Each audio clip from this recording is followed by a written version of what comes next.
plus importantes de toute leur vie. Le 25 août 2001, j'étais en Corse, puisque nous passions tous les étés en Corse avec mon ex-mari. Et je faisais beaucoup de plongées sous-marines à l'époque, avec la bouteille. Et à 40 mètres, je joue, en arrivant, je m'assois dans le fond, je joue avec le sable. Alors il y a tout qui se décolle, le plancton, les petits poissons qui viennent, c'est vachement joli. Et en passant entre deux gros rochers, eh bien, j'étais la dernière des 4. Et en passant entre ces rochers, alors que les 3 autres n'ont rien eu, moi j'ai aspiré de l'air et c'était de l'eau salée. Donc à 40 mètres, on panique un peu, enfin beaucoup même.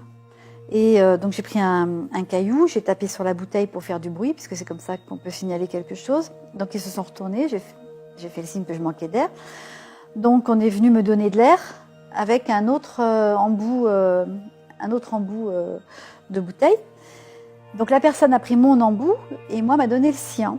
Et donc lui a respiré de l'air et moi deuxième bouffée d'eau salée, quoi. Donc là tout va très vite dans la tête parce que je me suis dit, je suis à 40 mètres, on regarde le plafond, il n'y a plus rien parce qu'on est trop profond, donc on ne voit pas le plafond là-haut. Je vais mourir, il y a tout qui passe à une vitesse phénoménale. Comme la personne en face de moi voyait que je paniquais deux fois plus, il m'a donné son octopus de sécurité, me l'a mis dans la bouche, 3e fois de l'eau salée. Et là, je me suis dit, Florence, t'es morte. Le 23 août 2000, j'ai fait 2 accidents vasculaires cérébraux et 3 AIT, ce qu'on appelle des accidents ischémiques transitoires, en 40 minutes de temps. Et durant mon transport vers le centre hospitalier de Perpignan, mon état de santé s'est dégradé au point que je suis tombée dans le coma. Et durant ce coma, qui a duré un laps de temps assez restreint, ça a été de l'ordre de quelques heures, j'ai fait ce que j'ai appris bien plus tard, une expérience de mort imminente. J'avais 20 ans lorsque j'ai eu la chance de recevoir un coup de fusil dans la poitrine lors d'une manœuvre de l'armée. En manipulant un fusil, je m'y suis mal pris et j'ai reçu une balle dans la poitrine. Et cette balle m'a abîmé complètement le foie, un poumon, le diaphragme et des tas d'autres choses annexes. Il n'empêche que j'ai failli mourir et je suis rentré dans cet hôpital et je suis tombé dans une espèce de coma. Et là, il y a eu un moment de grâce qui est arrivé, magique, un moment d'amour aussi, où je me suis décorporée, c'est-à-dire que je me suis sentie décollée de ce corps physique, comme je dis toujours, vous savez, comme on décolle un timbre d'une planche à timbre, quoi. C'est parti tout seul. Et je me suis retrouvée à côté de moi-même, à 40 mètres, me sentant à côté. Alors, mon corps physique était sur mon côté gauche, j'étais debout, mais à la fois je me voyais, vous avez cette vision à 360 degrés qui fait que pas la peine que je me retourne. Et à ce moment-là est arrivée une brume supralumineuse, un peu sur ma droite, dans laquelle je me suis engouffrée, sans me poser de questions d'ailleurs, dans laquelle je me suis sentie tellement bien, tellement en sécurité, alors que j'étais en train de mourir. Et je suis partie dans cette énorme sphère lumineuse, pleine d'amour, pleine de sécurité. Et là, j'ai entendu, si tu veux, regarde-toi. Mais je vous ai dit, c'est pas la peine, je ne pouvais pas me regarder, je me voyais, je me sentais, je me voyais. Je voyais bien, j'étais à genoux, les autres étaient à genoux devant moi en train de me secouer. Et là, tout a été très vite. J'ai senti 2 bras très forts qui m'ont soulevée et j'étais allongée dedans. Je suis partie à une vitesse extraordinaire, non pas en hauteur, mais plutôt en ligne droite. Je suis passée dans un tunnel, ce fameux tunnel, mais je ne suis pas restée trop longtemps dans ce tunnel, où j'ai pu croiser mon grand-père paternel, qui était docteur en pharmacie, qui ne croyait en rien, et pourtant il était là. Donc j'ai pu le croiser, il m'a fait signe de continuer mon chemin. Et là, je suis arrivée dans une immense pièce, et dans cette pièce, il y avait un grand banc devant moi. Et peut-être, en l'espace de 2 secondes, sont approchées 3 entités qui se sont assises sur ce banc, qui ressemblaient plus à des moines en termes terrestres qu'à d'autres personnes. Et mon guide spirituel s'est mis à côté de ces 3 guides-là qui étaient assis sur le banc. Celui du milieu s'est redressé, m'a regardé et m'a dit « Qu'est-ce qu'on fait de toi maintenant ?» Je me suis retrouvée dans une ambiance très cotonneuse. Je n'avais plus du tout la conscience en fait de mon corps. Vous êtes quelque chose, vous n'avez plus du tout la notion de votre enveloppe corporelle. Vous êtes enfin moi en particulier, j'étais quelque chose d'évanescent, quelque chose qui est entre le solide et le gazeux là. Et j'étais dans un silence, mais alors quelque chose d'absolu. Il n'y avait pas un bruit.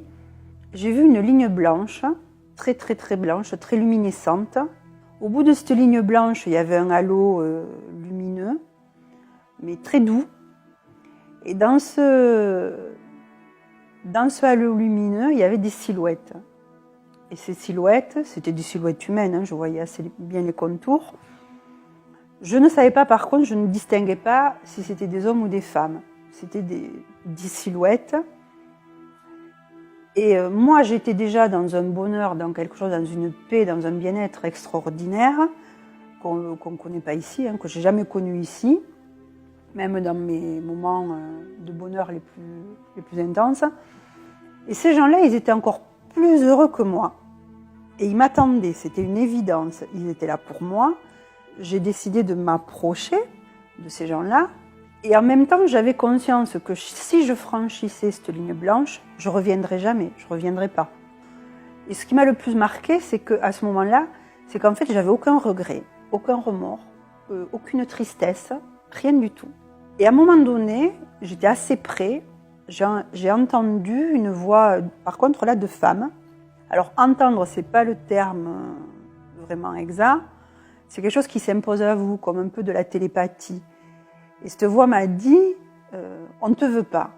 Je me suis retrouvé brusquement en haut de la pièce, d'une pièce que je ne connaissais absolument pas. C'était une salle d'opération. Et j'étais bizarre, j'étais une fumée, si je puis dire, mais avec la totalité de mon corps.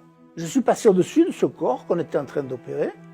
Je suis passé au-dessus de ses pieds, je suis remonté au-dessus de ses pieds, je suis redescendu au bout de la salle d'opération et je suis rentré dans un trou noir qui montait, une espèce de tunnel, disons-le. Et en même temps que je vous en parle, je le vois, j'y suis. Je suis à l'intérieur et je suis arrivé dans un espace noir. Il m'a semblé, au fond, distinguer loin, mais loin, distinguer une lueur, une vague lueur. Et en même temps qu'elle s'approchait de moi, elle était d'une puissance colossale. Plus elle venait vers moi, plus je sentais que cette lueur m'aimait. Et moi, j'ai dit, je reste.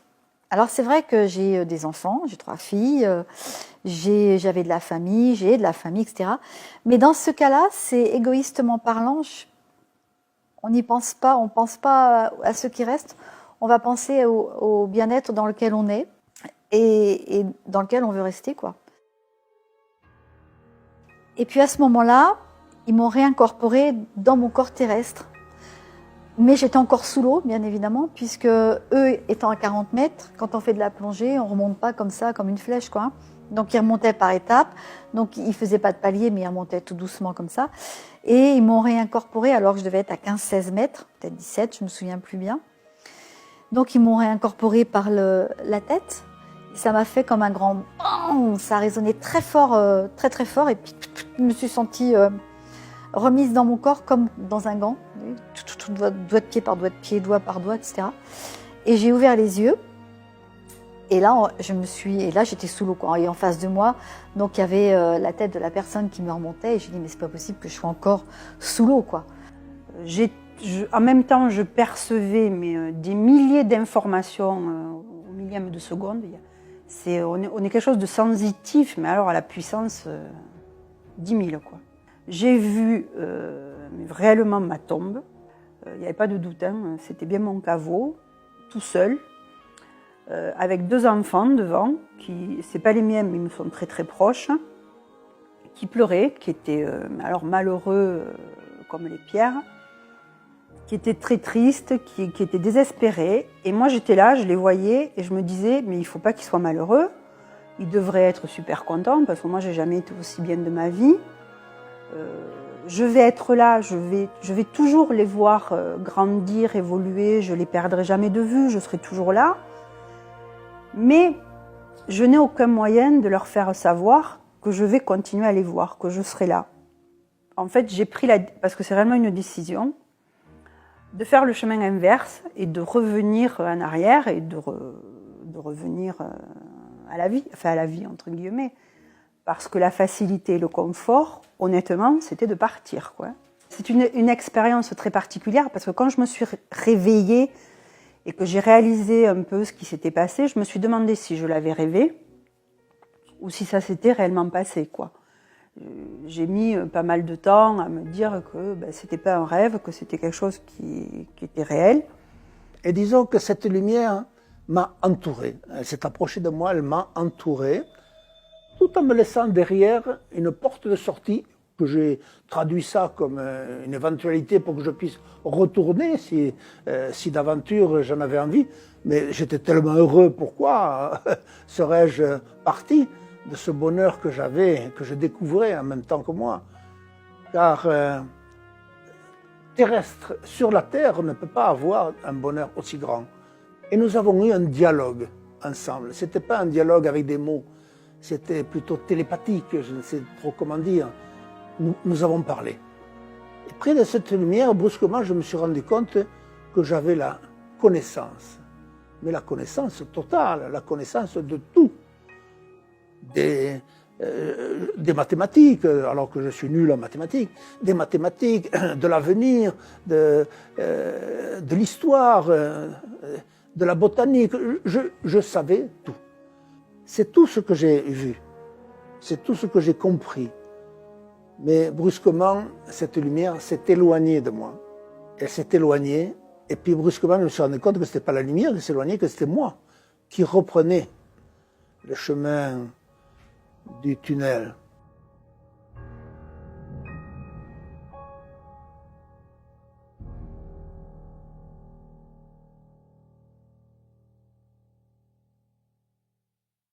Quand j'ai dit ce qui m'est arrivé, évidemment, que ce soit les médecins après ou même les membres de ma famille, ils m'ont dit que j'avais déliré, que j'avais rêvé, que j'avais déliré, que c'était la narcose des profondeurs, enfin j'ai tout entendu, quoi. Il faut savoir que dans les 15 secondes qui suivent l'arrêt cardiaque, le cerveau s'arrête de fonctionner.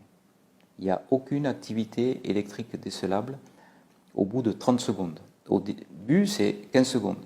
15 secondes, ça commence à décliner, au bout de 30 secondes, il n'y a plus rien.